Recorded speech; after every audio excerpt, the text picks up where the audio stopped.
සතුන් වෙනුවෙන් දහම් හඬක් කියන සංවිධානය අපේ රට තුලත් ඒ වගේම තමයි රටවල් ගණනාවකත් ව්‍යාපෘති 27කට අධික සංඛ්‍යාවක් ක්‍රියාත්මක කරනවා සතුන්ගේ ආරක්ෂාව වෙනුවෙන් ඒ වගේම තමයි ගහකොළේ ආරක්ෂාව වෙනුවෙන් මේ ලෝකේ වඩාත් යහපත් තැනක් බවට පත් කරන්න. ඉතින් එහෙම සංවිධානයක කුරුණෑගල කලාප සංවිධායකවරිය ජ්‍යෙෂ්ඨ මනෝපදේශක සුබානි සිනරත් මහත්මියත් එක්ක අපි කතා බහ කරමින් ඉන්නේ. එතුමිය අපිත් එක්ක අත්දැකීම් බොහොමයක් බෙදා හදාගත්තා.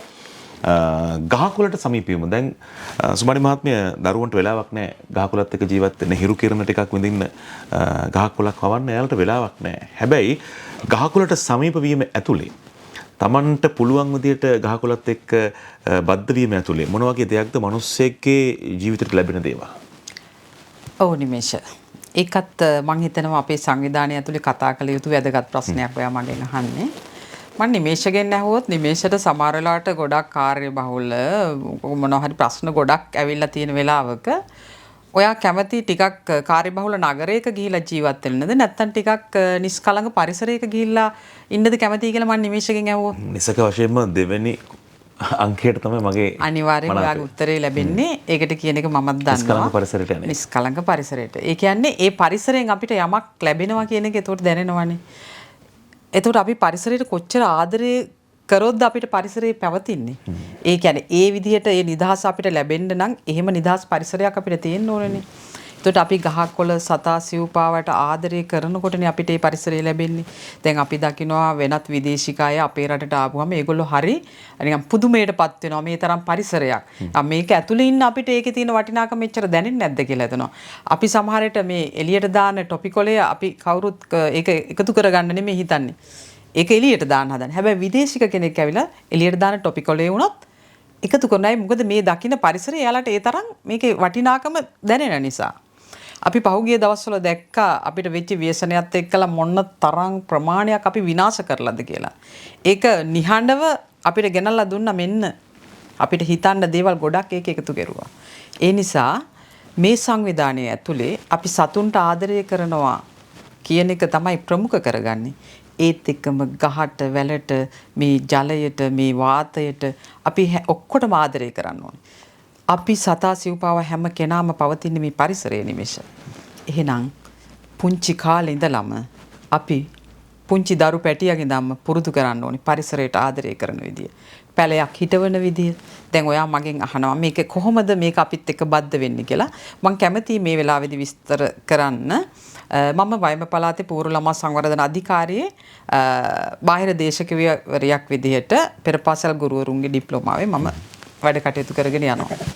මම හරි කැමැත්තෙන් ඒක කරද්දී මම තෝරගන්න මගේ විෂය ඇතුලේ මම ගෙනියනවා මේ සංකල්පය.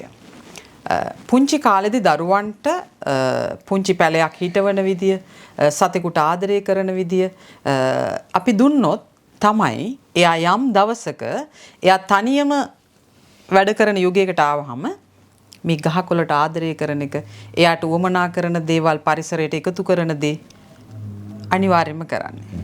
ඉතින් ඒ නිසා මම හිතනවා නිමේෂ අපි පුංචි කාලේ ඉඳලම මේක පුරුදු කරන්න ඕනේ කියලා. එතකොට අපි කතා කරන්නේ ගහකොළට සතා සිව්පාවට ආදරය කරන පුරවැසියෙක්. එහෙම නැත්නම් මේ ලෝකවාසියෙක් නිර්මාණය කිරීම ගැන. ඒක පුළුල් අර්ථයක්. එතකොට මේ නිර්මාංශ ආහාර ලෝකයේ පුරාම ප්‍රචලිත කිරීමේ වගකීමකුත් ඔබේ සංවිධානය දරනවා. ඇතුළු පිරිවර. එතකොට මේ නිර්මාංශ වීම කොහොමද නිර්මාංශ ආහාරවලට පුරුදු වීම කොහොමද මිනිස්සෙක්ගේ ජීවිතයට බද්ධ වෙන්නේ සහ ඔවුන්ගේ ජීවිතයට සහ මේ සතුන්ගේ ජීවිතයට මේක බලපෑම ගැන අපි කතා කරමු. ඔව්. ඇත්තටම නිමේෂ නිර්මාංශ ආහාර පිළිබඳව අපේ රට තුල තියෙන ලැබිලා තියෙන වටිනාකම මම හිතන්නේ ගොඩක් අඩුයි.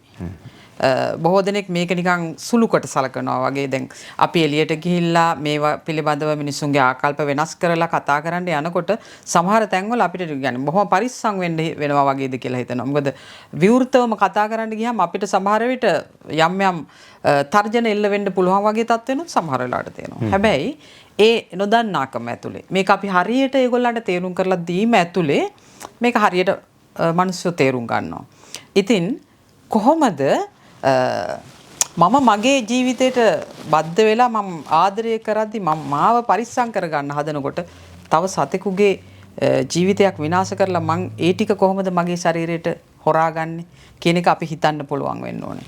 අනිත් පැත්තෙන් අපේ අය අතර දැනෙන්නේ නැහැ මේවා නැත්තම් අපි මොනවද කන්නේ බොන්නේ කියලා. විශේෂයෙන්ම අපි බාහිරයට ගිහිල්ලා මිනිස්සුත් එක්ක මේ වැඩසටහන් කරනකොට මේවා ගැන තියෙන ගැටලු ටික කියලා දුන්නාම කෙලින්ම ඒගොල්ලෝ අහනවා මොනවද අපි එතකොට කන්නේ බොන්නේ කියලා. එතකොට එහෙම අපිට කන්න බොන්න දේවල් තියනවාද කියන එක ඇත්තටම දන්නේ නැහැ. අර දුර්වල වෙනවා කියලා එකකුත් හදලා තියෙනවනේ. එහෙම එකකුත් තියෙනවා. නැත්තම් දුර්වල වෙනවා. දුර්වල වෙනවා කියන එකක් පුංචි කාලේ ඉඳන් ඇවිල්ලා තියෙනවා. සමහරවිට අපේ පොත්පත් එක්කත් සමහර විට මේක ඇවිල්ලා තියෙනවා කියන එක අපිට දැනෙනවා. ඒ කියන්නේ නිවැරදිම දේ මේකේ මිනිස්සුන්ට ගිහිල්ලා නැහැ කියන එක. මට මේ වෙලාවේදී අර පොතපත ගැන කතා කරද්දි මතක් වෙනවා රොබර්ට් නොක්ස් ගැන. ඔහු ලියනවා එදා හෙළදිව පොත හරිම ලස්සනයි මේක කියවද්දි. ඔහු ජීවත් වුණේ ඇත්තටම මම ජීවත් වෙලා ඉන්න ගම් ප්‍රදේශයේ කිට්ටුව මේ වයිම පළාතේ කුරුණෑගල. මගේ ගමට ඇත්තටම ළඟයි. ඉතින් එතකොට එයා ඒ කතා කරපු පරිසරය එහෙම මම යද්දීදී දකින්නවා මතක් වෙනවා ඇත්තටම. ඔව්. එතකොට එයා කියනවා මේ ලංකාවේ මිනිස්සු මේ මස් මාංශ වලට එහෙම කැමති නෑ කියන එක එයා පැහැදිලි කරනවා. නිර්මාංශ ආහාර තමයි එතකොට මේගොල්ලෝ වැඩි හරියක් පාවිච්චි කරන්න කියන එක එයාගේ කතාව ඇතුලේ කියනවා. එයා ඒකේ හිතනවා. ඒ කියන්නේ ඒගොල්ලෝ සමහරවිට මස් මාංශ අනුභව කරන්නේ නැති වැඩිපුර. හැබැයි අපේ අය ගන්න රටාව ඇතුලේදී එයා යමක් හිතනවා මේගොල්ලෝ මෙන්න මෙහෙම ආහාර ගෙනියන්නේ කියලා. ඊට පස්සේ එයා දකින්නවා අපේ අය නිරෝගී. මේ මිනිස්සු හරි ආදරණීයයි. සාමූහිකව එකට එකතු වෙලා ඉන්න පිරිසක් කියන එක මෙයා දකින්නවා. එතකොට ඒක ඇතුලේ තේරෙනවා අපිට මේ ආහාර රටාවත් ඒකට බලපාලා තියෙනවා කියන එක. ඉතින් එතකොට මේ නිර්මාංශ ආහාර ප්‍රචලිත කරන එකත් අපේ ව්‍යාපෘතිය ඇතුලේ අපි කරගෙන යනවා. අපි මේක වෙනුවෙන් ගොඩක් වැඩසටහන් කරනවා.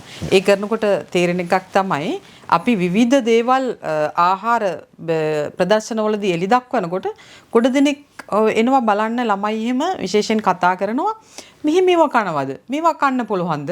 අපි මේවා ගැන දන්නේ නැහැ. මේවා ඉතින් අපි ඒ වෙලාවෙම කෑම ಜಾති හදලා ඒගොල්ලන්ට රස බලන්න එහෙම දෙනවා. ඉතින් ඒගොල්ලෝ ඒකෙන් තමයි දැනගන්නේ මෙහෙම දේවල් කෑම කන්න පුළුවන්ද මෙහෙම මේවා තියෙනවද කියන එක. ඉතින් ඒක නිසා ඒ නොදැනුවත්කම අපි ගාව තියෙනවා. ඉතින් මේ නිර්මාංශ ආහාර කරන්නට අපි පුරුදු කරනවත් එක්කම අපි අරගෙන යන්න ඕනේ මෙන්න මේවා අපි ගාව තියෙන දේවල් කියලා. ඉතින් ඒවා ගැන කතා කරොත් එහෙම නිමේෂ ගොඩාක් දේවල් අපි පරිසරයේ තියෙනවා අපි නොදන්න දේවල් අපිට ආහාරයට ගන්න පුළුවන් වසවිසෙන් තොර බොහොම මේ පෝෂණීය භාවයෙන් ඉහළ දේවල්. ඉතින් ඒවා අපි ප්‍රචලිත කිරීම මේක ඇතුළේදී ඇත්තටම කරගෙන යන තවත් වැඩපිළිවෙලක්. නිර්මාංශ වීම හෝ නොවීම ඔබ සතු තීරණයක්. නමුත් නිර්මාංශ වීම ඇතුලේ මෙතුමේ කියන වගේ ලෝකයට සදක් වෙනවා වගේම දැන් වර්තමානයේ විද්‍යාඥයෝ පවා කියන දෙයක් තමයි අපේ සෞඛ්‍යයටත් මේ නිර්මාංශ වීම බලපානවා. මොකද පිළිකා ඇතුළු භයානක රෝගී තත්ත්වයන් රසකට මේ මාංශ ආහාර බලපාන බව සෞඛ්‍ය පද්ධතිය ඇතුළේ දැන් කතාබහක් කතිකාවක් නිර්මාණය වෙලා තියෙනවා. ඉතින් සතුන් වෙනුවෙන් දහම් හඩක් සංවිධානය අපේ රටේ සහ ගෝලීය වශයෙන්ුත් මේ වෙනුවෙන් දැවැන්ත කාර්යභාරයක් ඉටු කරනවා. අපි ඔබටත් ආරාධනා කරනවා WhatsApp අංකය තියෙනවා ඔබට පුළුවන් සම්බන්ධ වෙන්න. අපි එකට එකතු වෙලා රටක් විදියට සහ ලෝකයක් විදියට මේ සංවිධානයේ වැඩපිළිවෙලට අපේ දායකත්වය ලබා දෙන්න පුළුවන්.